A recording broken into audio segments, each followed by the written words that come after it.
Likhang Video Lesson, Filipino 4 ni Ginang Luisa Atienza.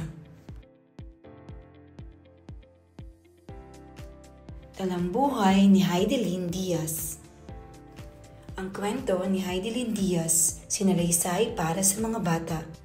Noong Pebrero 20, 1991, sa Zamboanga City, sinilang ang isang batang babae na may malaking pangarap.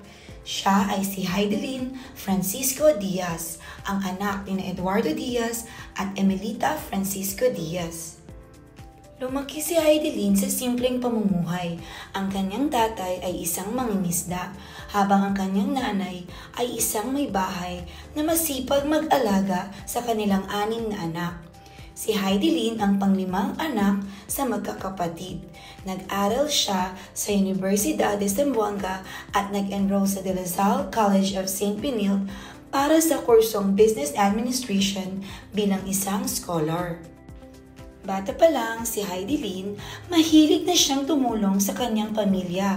Nag-iigib siya ng tubig, nagbubuhat ng mga sako ng bigas at minsan ay tumutulong sa pangingisda. Dahil dito, lumakas ang kanyang katawan, ngunit higit pa roon, tumibay ang kanyang loob at disiplina.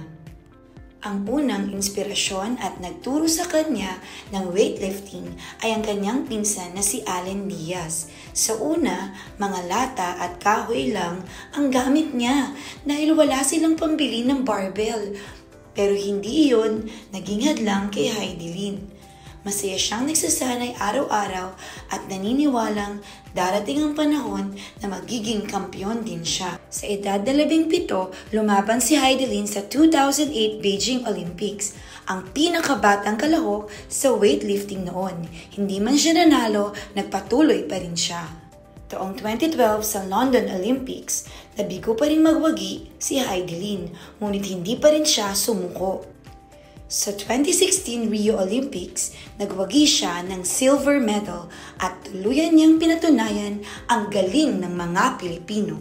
Marami na rin siyang nakuhang tagumpay mula sa mga patimpalak ng kanyang sports sa Asia at maging sa buong mundo. Ngunit, ang pinakamalaking tagumpay ni Heidelin ay dumating noong 2020 Tokyo Olympics, kung saan nabuhat niya ang 227 kilograms at nakamit ang unang gintong medalya ng Pilipinas sa buong kasaysayan ng Olympics. Habang tinutugtog ang lupang hinirang, napaiyak si Heidelin Diaz. Taong 2020, kinasal siya kay Julius Naranjo na isa sa kanyang mga coach.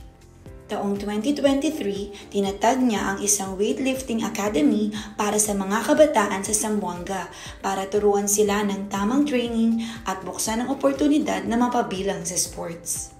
Sa kasalukuyan, 2025, siya ay kinuha ng isang sikat na universidad upang maging isang lecturer o guro. Magsisimula ang kanyang pagtuturo sa susunod na taon. Si Heidelin Diaz ay huwara ng kabataan. Mula sa pagiging simpleng batang tumutulong sa kanyang pamilya, siya ay naging simbolo ng lakas, sipag at pag-asa ng bawat Pilipino. Sana ay marami kayong natutunan sa ating aralin. Salamat sa inyong panonood. Muli, ako si Teacher Luisa Atienza, ang inyong amazing virtual guro. Salamat! Magkita-kita tayo muli!